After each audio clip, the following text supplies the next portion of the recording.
Parliament is allotted 5 single units, whether 1, 2, or 3 bedrooms annually. Also, the relocation of vulnerable communities where persons whose lives are in imminent danger are to be given priority attention. And thirdly, the upgrading of tenements, popularly called big yards, 1 such project per constituency per year. Given the high demand, there is need to optimize our limited financial resources to get to the best value at the least cost. And it is against this background that at the inception of the program, the Prime Minister gave the directive for the low-cost housing design competition to be launched. As a result, a committee chaired by Mrs. Authryn Scarlett, Senior Director, Housing Administration, was appointed to develop the guidelines and rules for the competition. Other members of the committee include Mr. Yannick Watson, MEGJC, Honorable Danville Walker, MEGJC, Mr. Roger Blake, MEGJC, HUREC, Ms. Vanessa Williams, MEGJC, Ms. Nakia McMorris, Housing Agency of Jamaica, and Mr. Brian Saunders, National Housing Trust. The work of the committee was somewhat delayed because of the onset of COVID. However, thankfully, we are here today and we are back on track. Time will not permit me to go into too much detail at this point, but let me provide a brief overview of the competition. It will be open to all Jamaicans, whether they live here or overseas. Of course, those who are residing overseas will have to prove that they are Jamaicans. We are especially targeting engineers, architects, builders, and students from the built environment, but we are not limiting the competition to those categories. So once you feel that you can meet the requirement, we encourage you to enter. Submissions may be done individually or in teams with a maximum of 5 persons. Competitors are encouraged to concept new and original design concepts. We are not limiting you. And of course, these designs must be for units that are low cost and sustainable. We do not want to be in a situation where, having provided a unit, we are in short order called upon to provide further assistance because the units are falling apart. Designs should accommodate persons who are disabled, should demonstrate climate resilience, and of course, be adaptable to the various terrains to be found island-wide. Entries may be accepted in 4 categories: 1, 2, and 3 bedroom units and multifamily unit. It is well known that reward sweetens labor, and so we will offer prizes of $1 million, $500,000, and $250,000 respectively to the first, second, and third place winners in each of the 4 categories. Once an educator, always an educator. And so, although I'm no longer in the classroom, I am happy to announce that as a special incentive to our students, the most outstanding 2 students in each category will receive honorary mention and a prize of $50,000. A certificate of participation will be given to each entrant. The entries will be judged by an august panel drawn from the Jamaica Institute of Architects, the Jamaica Institute of Engineers, the Jamaica Institute of Quantity Surveyors, the Caribbean School of Architecture, the Incorporated Master Builders Association of Jamaica, the National Environment and Planning Agency, the Ministry of Local Government and Rural Development, and of course, the Ministries of Economic Growth and Job Creation, and Housing, Urban Renewal, Environment, and Climate Change. The designs will be judged based on cost, use of material, technical soundness, functionality, climate resilience, innovation, and creativity. As I said earlier, I will be brief. And so let me just point out that a comprehensive document that sets out all the details of the competition, such as the application process, Submission requirements, rules, and conditions will be available on MEGJC's website at megjc.gov.jm and OPM at opm.gov.jm, along with the registration and application forms. I must say that I am quite excited about this competition. We started working so long on it. And I look forward to seeing the originality and creativity of our building professionals in the designs that will be submitted. I look forward to it. Thank you very much, ladies and gentlemen. Thank you so much, Mrs. Audrey Sewell, Permanent Secretary in the Ministry of Economic Growth and Job Creation, and here also at the Office of the Prime Minister. Certainly ensuring that she gets across the fact that the designs must be original and creative, must be low cost and sustainable, and of course, best value at least cost.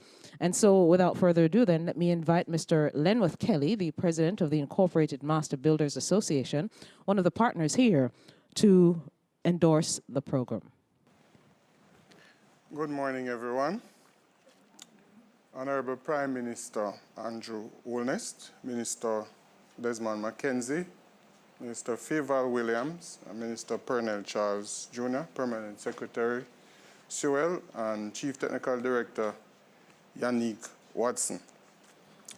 The Incorporated Master Builders Association of Jamaica commends the Prime Minister, the Ministry of Economic Growth and Job Creation, the new social housing program, and the Hope Agency on the promotion of this design competition, which seeks to develop affordable or what we would call low-cost housing solutions. The IMAJ is a construction industry organization of contractors, building contractors, civil engineering contractors, service providers, suppliers, and other industry partners. Collectively, our members have built over 95% of Jamaica's planned housing stock. Our charge to the ministry and to you, Mr. Prime Minister, is to not let this become a shelf item, but seek to provide, particularly to our students, the necessary guidance and tools which are necessary for us to come up with practical designs. A lot of times our designs come up, but they are not practical for implementation. And it is our hope at the IMAJ that these can be added to the current implementation mix of housing stock being developed. A charge to the design team. The charge is yours to create something decent and affordable. I encourage you to think outside the box. Seek to employ locally produced material as far as possible. Challenge yourselves to aim at developing methods and creative use of materials, including composites in your designs, and designs that can actually be built by unskilled workers. A house is the single largest investment most of us will ever make. And many of us are despondent because we can't afford what is available. So we rent, we catch, we squat. The housing stats for the low-income category has been much less than desired. Shelter is among humanity's greatest needs. And housing is the largest consistent employer of construction labor in this country. The National Housing Policy of 2019 highlights a need for approximately 15,000 new housing units annually up to 2030. And it also proposes some methods by which these targets can be realized. Now, affordability, however, is central there because there is the demand, but affordability is central to the gap that exists between the need and the supply of that demand. Research by UTEC and Salises in 2009 indicated a mean affordability of about $3 million, which at the time could just give up a basic service lot. And that does not obtain in our urban centers. More current housing demand surveys conducted by the NHT, and by current we mean 2014 to 2017, would indicate to us that 38% of our population can't afford anything over $6 million. Now, 20% of that can't afford anything over $5 million. And that was then. It would be interesting to see what the numbers are now. So we are saying 40% of the demand out there is for the range that this program seeks to target. And so this program must be encouraged, it must be supported, and we must give her everything behind it. There's this thing called housing stress. It's where the relatively high cost of our housing, whether it's rent or the mortgage or whatever it is, our income levels don't allow us to cover the full range of other goods and services we need to live. And so we deem that housing stress.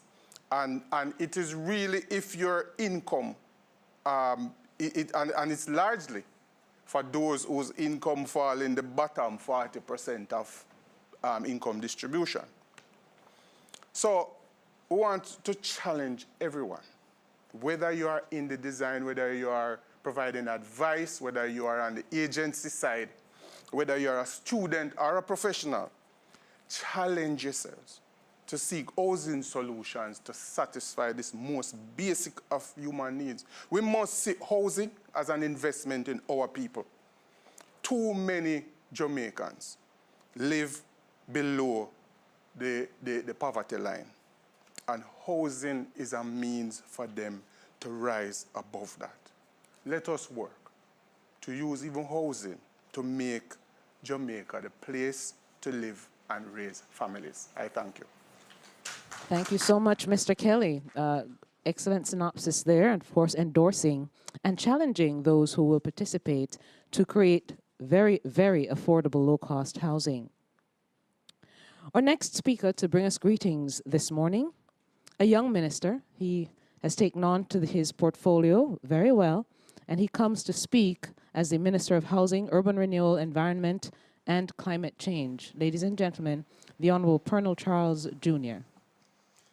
Thank you, Madam Moderator. Let me, of course, acknowledge our Prime Minister, Ministers Mackenzie, Williams, Hill, any other colleagues that are watching online, Permanent Secretary Sewell, Mr. Kelly, CTD, friends from the media, everyone, good morning.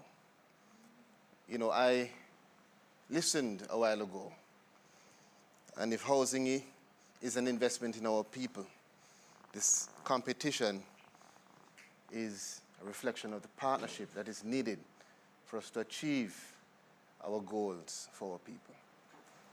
I listened also to Permanent Secretary, and what comes to my mind is that any delay is for a purpose, because there's never been a more important time for us to launch this competition than now.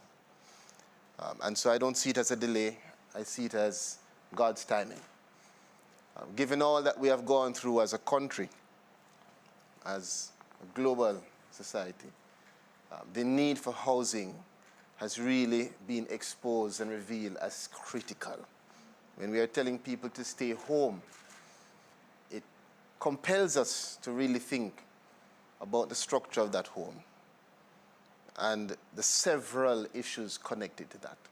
Security, vulnerability, how our children that are growing up in that home and what they're exposed to. So this competition is critical. And I want to use the opportunity to simply congratulate all members of the team that have worked towards this being a realization. It really reflects the partnership that is needed in government, the whole of society approach, and it is one element of several things that we intend to do together at the Ministry of Housing, Urban Renewal, Environment, and Climate Change with all of the stakeholders, with the Ministry of Economic Growth and Job Creation, with your ministry, Minister Mackenzie, and all of government, to make sure that we are advancing towards a goal of safe, legal, and affordable housing solutions for all Jamaicans. And when we say affordable, we want to make sure that the definition of affordability is correlated to what our people can actually access. That is why this competition is critical. It encourages, it achieves the goal that our Prime Minister desires. When I was asked by the Prime Minister to serve in this capacity, one of the first things he indicated is that we need a completely different approach to developing the framework that is required for us to achieve housing solutions. And we intend to be working on several activities, completing the surveys that are being done now as it relates to squatter settlements, and making sure that we encourage those who participate in this competition and others to think about renewable energy, think about the type of water conservation techniques you use, think about the shower taps that you introduce into your design, think about recyclable material, think about how you will construct, because ultimately low-cost housing has to be resilient housing. It has to be sustainable housing. These are the citizens in our country that are most vulnerable. And Minister Hill, you know, they're the ones that are most vulnerable to the impacts of climate change, the floods, the droughts, and other things. So this is critical. Again, I want to close by just saying thank you to our Prime Minister. It is his vision. It is from his mind and desire to see a better Jamaica that he has encouraged us all to focus on these issues.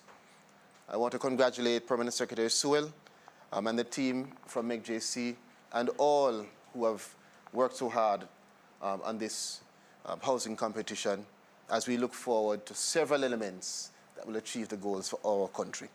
Thank you so much. Thank you so much, Minister Charles, the Minister of Housing, Urban Renewal, Environment and Climate Change, underscoring the fact that the designs really must include the fact that we have to build resilient and sustainable housing. May I pause to acknowledge the presence of the Honourable Aubin Hill, Senator the Honourable Aubin Hill, the Minister without Portfolio in the Ministry of Economic Growth and Job Creation. And I also see here Colonel Martin Rickman, the head of the HOPE program. Now, ladies and gentlemen, he's no stranger at all. Does a lot of work in terms of local government, very passionate, in fact, about local government and rural development. Please welcome, with remarks, the Honourable Desmond Mackenzie. Thank you, Naomi. Most Honourable Prime Minister, colleague cabinet ministers present and those who are joining online. Member of Parliament Michael Phillips, Opposition spokesperson on housing. Ladies and gentlemen, good morning. Today is a very monumental day for housing in Jamaica. Again, this government made a commitment to bring affordable housing to the people of Jamaica. What we are here this morning to launch is a competition that will assist in the process of providing affordable housing for Jamaicans. The Ministry of Local Government and Rural Development is very proud to be a part of this launch. It is critical because within the portfolio responsibility of the Ministry of Local Government, we play a critical role in providing housing solutions for a certain level of the Jamaican society. We have been doing that since 2016, and we will continue to do so. This launch this morning will provide an opportunity for us to double the number of houses that we have constructed so far. As the representative from the professional association spoke to the issue of affordable housing, but also quality housing solutions. This is what this government is about. This is what the concept is all about. And I would urge Jamaicans to buy in, those who can write the projects. I will encourage you to do so because you will be a part of history. Housing in areas such as the constituency that I represent and other rural parts of Jamaica is critical to the foundation of our country. And if as a nation we are to survive and to grow, then we must make housing affordable for every single Jamaican who wants a roof over their heads. My endorsement this morning is to commend the Most Honorable Prime Minister on this concept and to give the full support of the Ministry of Local Government and Rural Development to a worthwhile venture that will once and for all start to really give answers, not lip service, to the question of affordable housing in Jamaica. I thank you. Thank you so much, Minister Desmond McKenzie. He is the Minister of Local Government and Rural Development. And so the low-cost housing program really is, as I said earlier, and as the other speakers alluded to, is the brainchild of Prime Minister the Most Honorable Andrew Holness. It's part of the new social housing program that's implemented under the Ministry of Economic Growth and Job Creation. And just before the Prime Minister comes up to speak, we give you an overview of the program. A preoccupation of the government. This commitment can be seen through the mandates of the National Housing Trust, the Housing Agency of Jamaica, and the Jamaica Mortgage Bank. The thrust to provide housing for all Jamaicans can also be seen through the work of the Ministry of Local Government, and now the National Social Housing Program.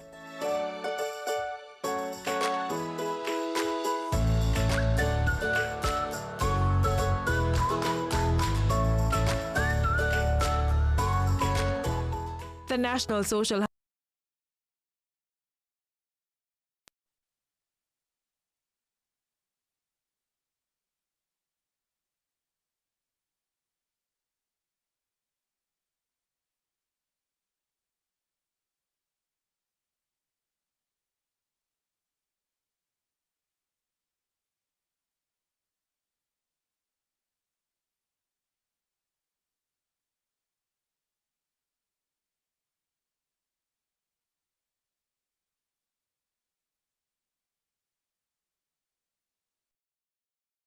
constituency receiving 5 units per annum. Then there is the relocation of vulnerable communities. Persons whose lives are in imminent danger will be given priority attention. And then the third modality is the upgrading of tenements, or as we call them, big yards. One such project will be undertaken in each constituency where we can identify tenement yards. The Ministry of Economic Growth and Job Creation has oversight for the NHSP, which is administered by a secretariat. Formed in 2019, the secretariat is headed by National Director Danville Walker. The NHSP delivered its first house in 2019. Since then, 29 houses have been completed at a cost of $250 million. They include 12 3-bedrooms, 11 2-bedrooms, 2 1-bedroom units, and 1 tenement yard, which impacted 3 families. With over 70 persons benefiting from the new social housing program, plans are in place to give even more Jamaicans similar access. 15 units are currently under construction and are on track to be completed by July. The program is designed to address people who are in need, people who can't get houses going the regular method, but it is also designed to bring hope to communities that are in need of such interventions. So if we can make an impact on this kind of housing situation, then we would have started well down the road to address the issue of housing poverty.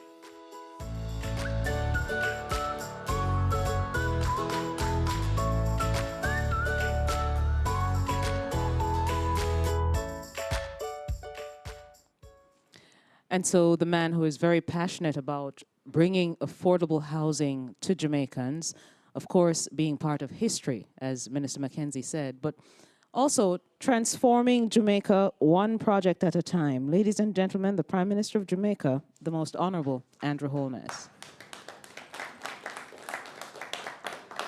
Thank you, Moderator Naomi, Press Secretary here at the Office of the Prime Minister.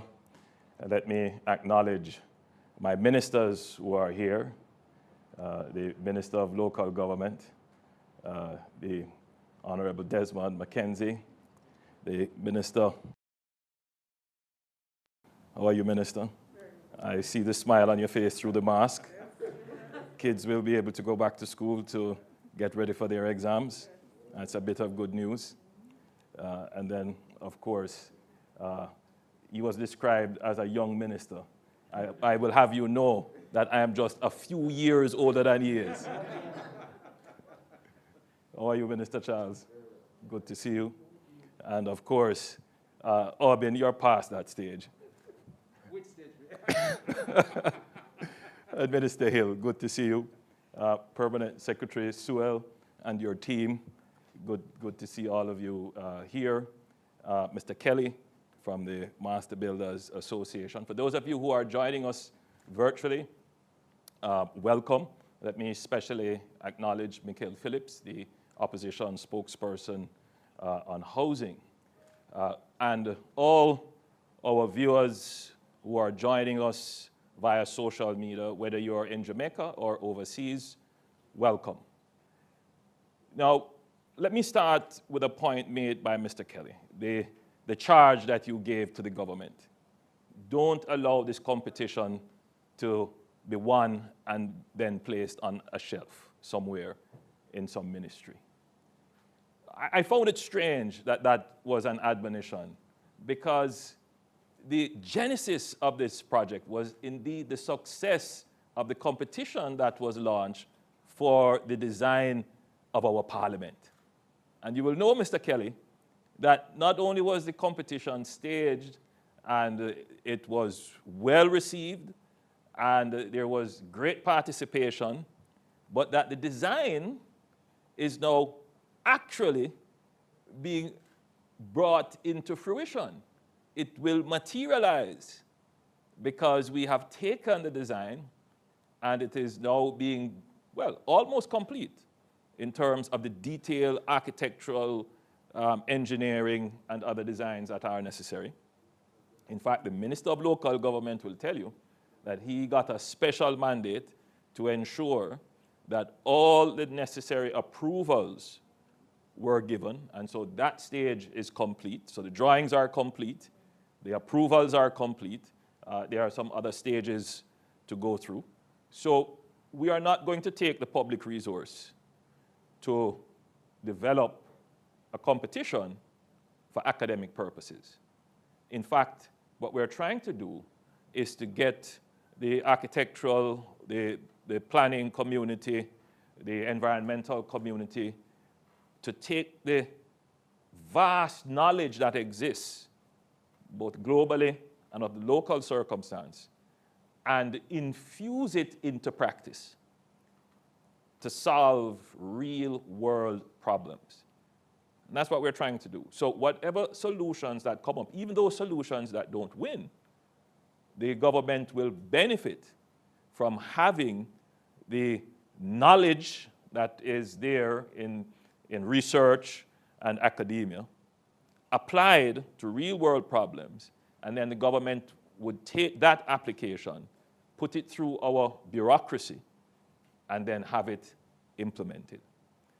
So let me assure you that though the charge is understood and well accepted, Mr. Kelly, it wasn't necessary.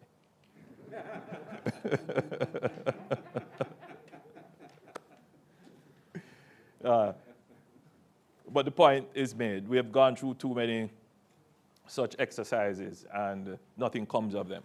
But that is not the intention of the government. We like to build partnerships. So it is important that we build partnership with the academic community, with the practitioners in the community and bring them together with the policy intention of the government to deliver solutions to the people. Now, what is the policy problem that we face? I don't know if you see it when you drive around Jamaica. You see basically two Jamaicas living side by side.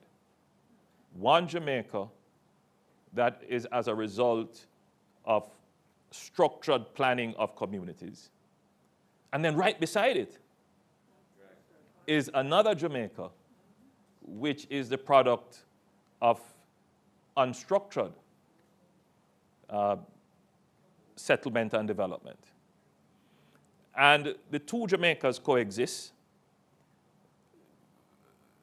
The problems of one sometimes spill over into the other. But the stark juxtaposition of structured development and unstructured development is also a juxtaposition of wealth sometimes, income sometimes, safety, access to amenities, versus poverty, no income, lack of security, and no amenities. But there is, of course, an interconnection. You have the garages here, and so the people who drive cars, who need their cars repaired, yeah, they just go across the road. Or, you know, the necessary household services and support, they're right next door. It is not a kind of development that is unique to Jamaica. It is just the nature of how urbanization happens. But so that's one challenge that we face. The other challenge that we face is that when you drive through our countryside, or if you go outside of Kingston, you don't have to go too far to just look down in a gully or a verge, and you will see a house precariously perched on a hillside that were there to be a heavy shower of rain, that house would probably be no more. But that house is also an environmental challenge because there would have to be sewage disposal, garbage disposal. Where would that end up? Ends up in our rivers and gullies. But, you know, I'm not in any way casting blame on the people who live in unstructured and unplanned communities. Far from it.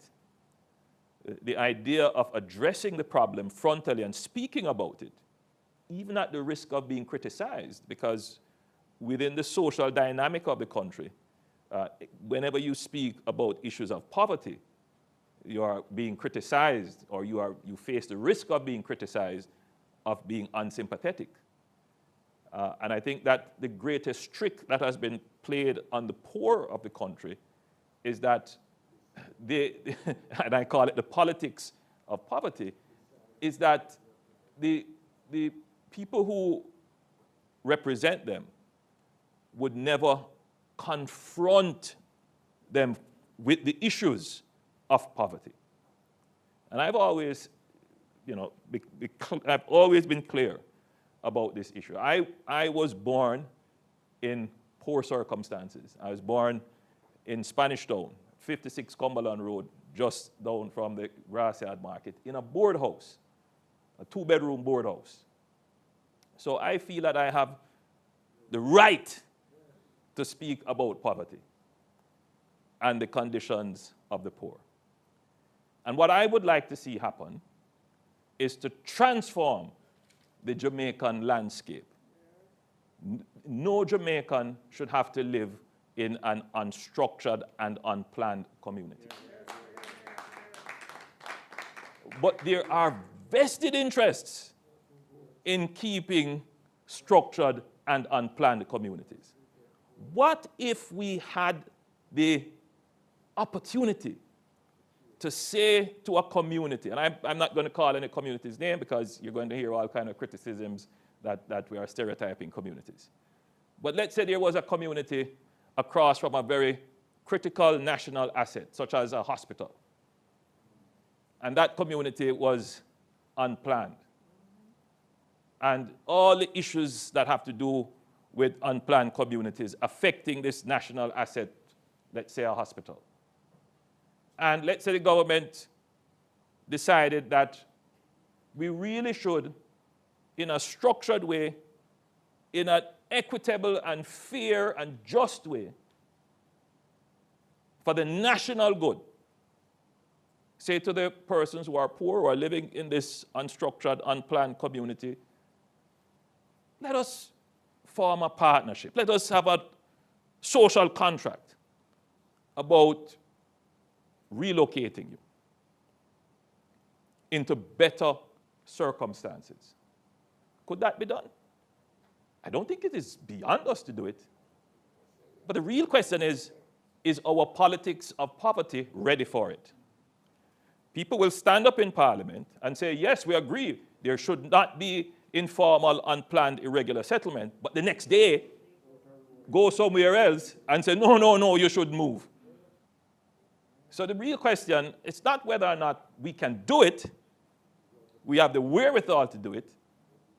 The real issue is whether or not our politics is ready to do it.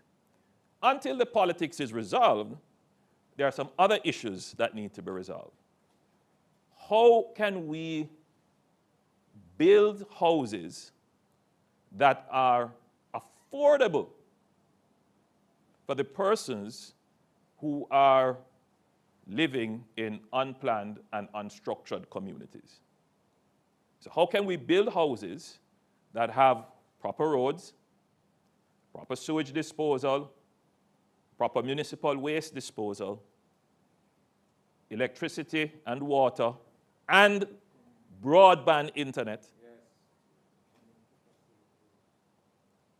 policeable, meaning that a police car can patrol and look and have sight of the area. There is a police station, a school, a hospital in close proximity, that you are on the formal tax roll, that you can pay your property tax and therefore demand garbage collection services. How can we guarantee this for all Jamaica? Well, the first obstacle would be the cost. What I've seen since taking over the portfolio of housing, which I've subsequently handed over to Minister Charles from a policy perspective, is that we have capacity in developers. We have lands that can be developed. The challenge is that there is very little effective demand for what we call affordable housing, meaning that people want the houses to buy, but there is no housing solution at the price point for which they can afford. Now, bear in mind, even that community that is unplanned, that is across from a hospital, they have very good structures there. If you were to do an audit of many of our unplanned informal settlements, they have invested in structures that you could just, if you were able to take them up and then place them in a structured community, they would have significant value. So it is not that there isn't any value, any income, any wealth in unplanned communities. It is by the very nature of the unplanned structures that are there that reduces the value. You cannot unlock and realize the values in those communities.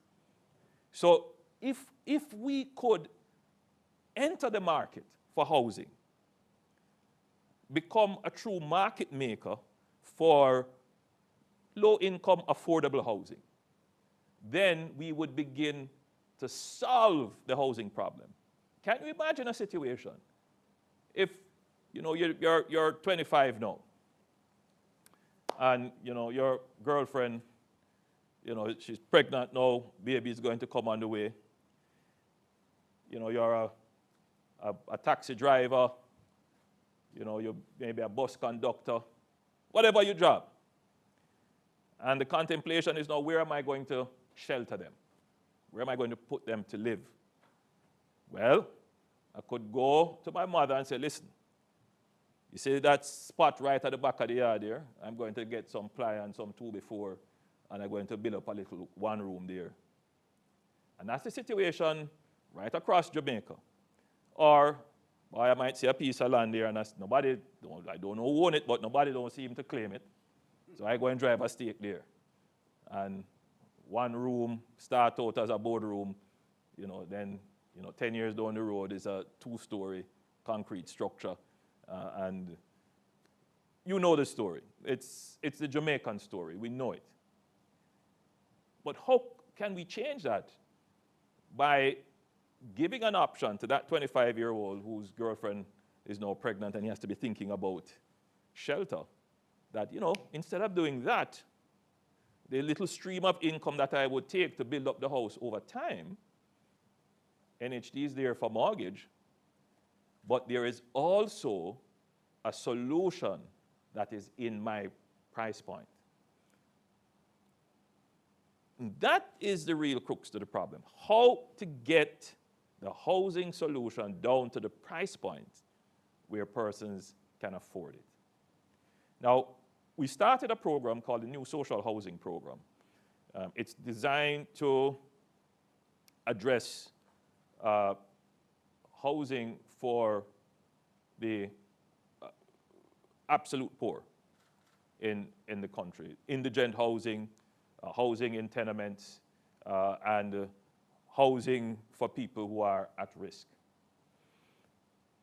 There is no cost to the beneficiary for the housing other than to maintain it. The house is free.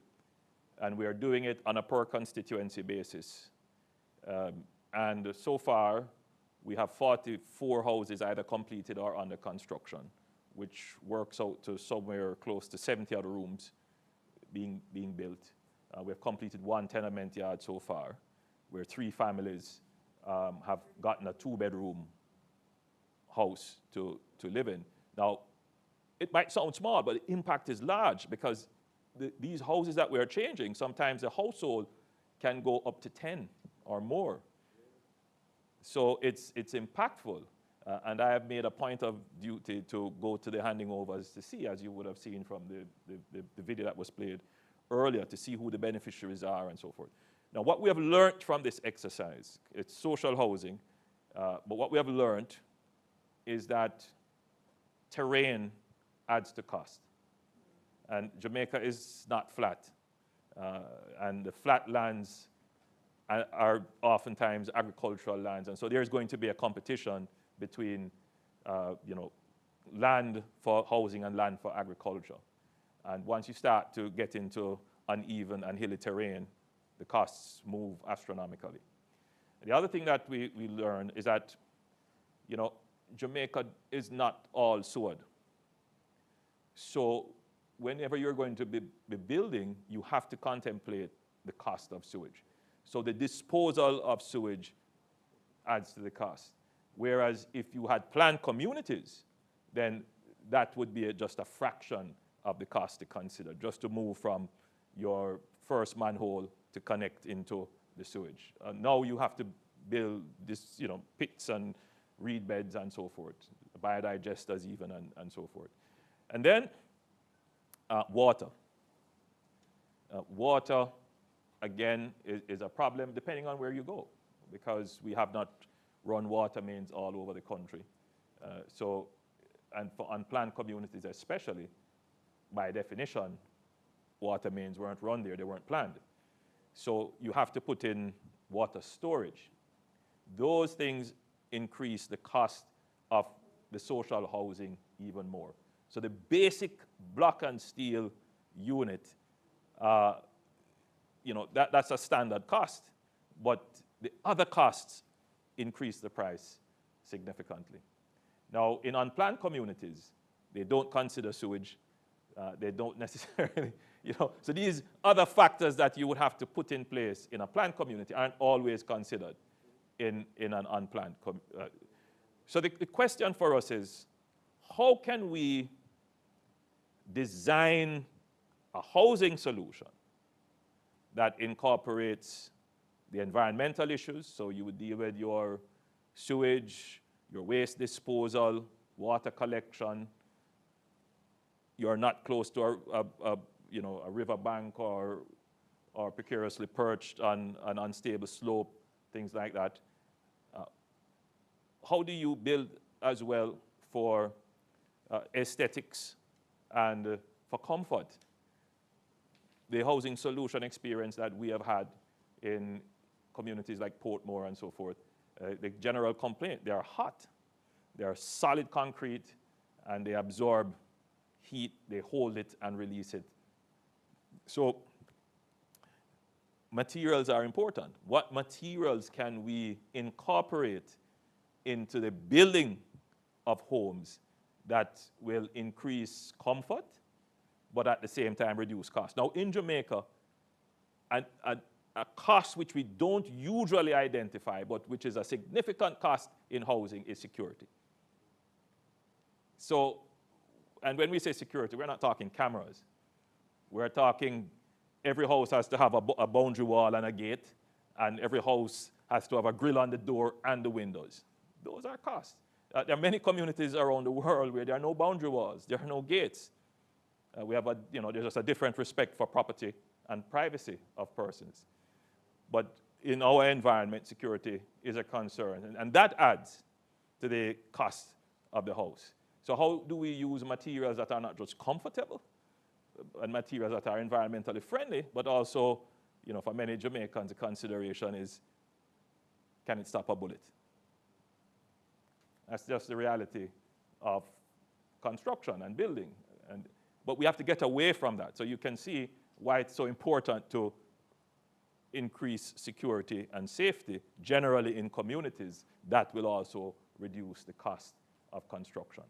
So the proposal for the design competition is to get our practitioners, our professionals, our academics who are in the field of urban planning, environment, architecture, materials, and so forth, to bring all of that knowledge in to creating a solution for low-income, affordable housing solutions.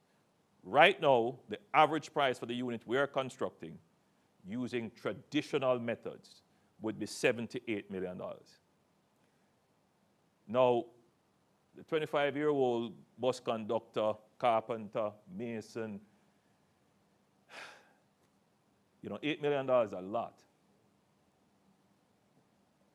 So we really need to bring that unit price down.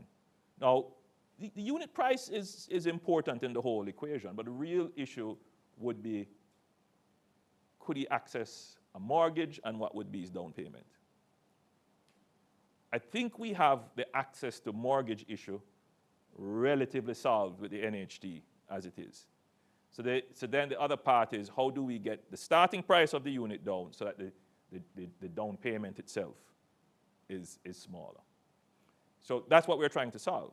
So I hope I've given you an overview as to what it is we're trying to do. We have committed to building 70,000 houses. I know that if we were to build 70,000 houses between $8 and $12 million, we wouldn't have hand to sell them. They would all be bought. But that wouldn't be equitable, and it wouldn't solve the problem that we have in the country. So we have actually specified that some of the houses would have to be for affordable price points. Some of the houses would go to young people. Some of the houses would go to persons in the public service. because in everything that we do, our policy has to be fair and equitable. And that is how we're going to solve the inequality in the society, by ensuring that whatever policies the government is going to support, especially if we're going to put taxpayers' money into it, that it favors the poor. And that's what we want to do. So the idea is, one, we have to have structured relocation, but we also have to have a market where people who are making decisions about their shelter can say, I can formally participate in a structured market for housing instead of going to, nail up a tattoo somewhere and then create this atmosphere of chaka-chaka-ness in the country. We're going to change that. We're going to change that, and it can be done, and we're making steps to do it. Many critics, many people who just can't see the vision of what it is that we're going to do. But those critics only make me more energized and stronger to do what is necessary to move Jamaica from a country where there is disorder, unstructured development, and entrenched informality, into a country of peace, prosperity, and well-being for all Jamaicans. So I want to officially launch the competition. I'm looking forward to seeing our young architects, our planners come on board. I'm very interested in seeing what the solutions that you bring to the table are, because we are going to take them and put them into practice. The transformation of Jamaica starts now. Thank you, ladies and gentlemen. Thank you so much, Mr. Prime Minister, for that very engaging discussion on Jamaica's development and certainly order within the housing sector. And so, ladies and gentlemen, we've come to the end of our program. We thank all those who are on our Zoom call, about 40 of our special guests on Zoom, as well as all those here at the Media Center here at the Office of the Prime Minister. The Prime Minister has indicated that the program, the design competition, has now officially started. May I invite you then to visit megjc.gov.jm and opm.gov.jm for more information concerning the design competition. And good luck with your designs. Have a good morning, everybody. Providing safe, adequate and affordable shelter has always been a preoccupation of the government. This commitment can be seen through the mandates of the National Housing Trust, the Housing Agency of Jamaica and the Jamaica Mortgage Bank. The thrust to provide housing for all Jamaicans can also be seen through the work of the Ministry of Local Government and now the National Social Housing Program.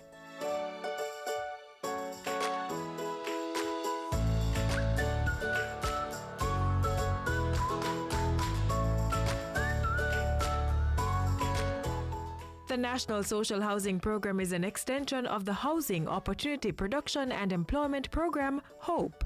It was developed in 2018 to improve the housing conditions of the country's poor and indigent. The idea is to support the development of affordable housing solutions right across Jamaica. The National Social Housing Program, NSHP, achieves its objectives in 3 ways. The first is the provision of indigent housing. The benefits will be equitably distributed across 63 constituencies, with each constituency receiving 5 units per annum. Then there is the relocation of vulnerable communities. Persons whose lives are in imminent danger will be given priority attention. And then the third modality is the upgrading of tenements, or as we call them, big yards. One such project will be undertaken in each constituency where we can identify tenement yards. The Ministry of Economic Growth and Job Creation has oversight for the NHSP, which is administered by a secretariat. Formed in 2019, the secretariat is headed by National Director Danville Walker.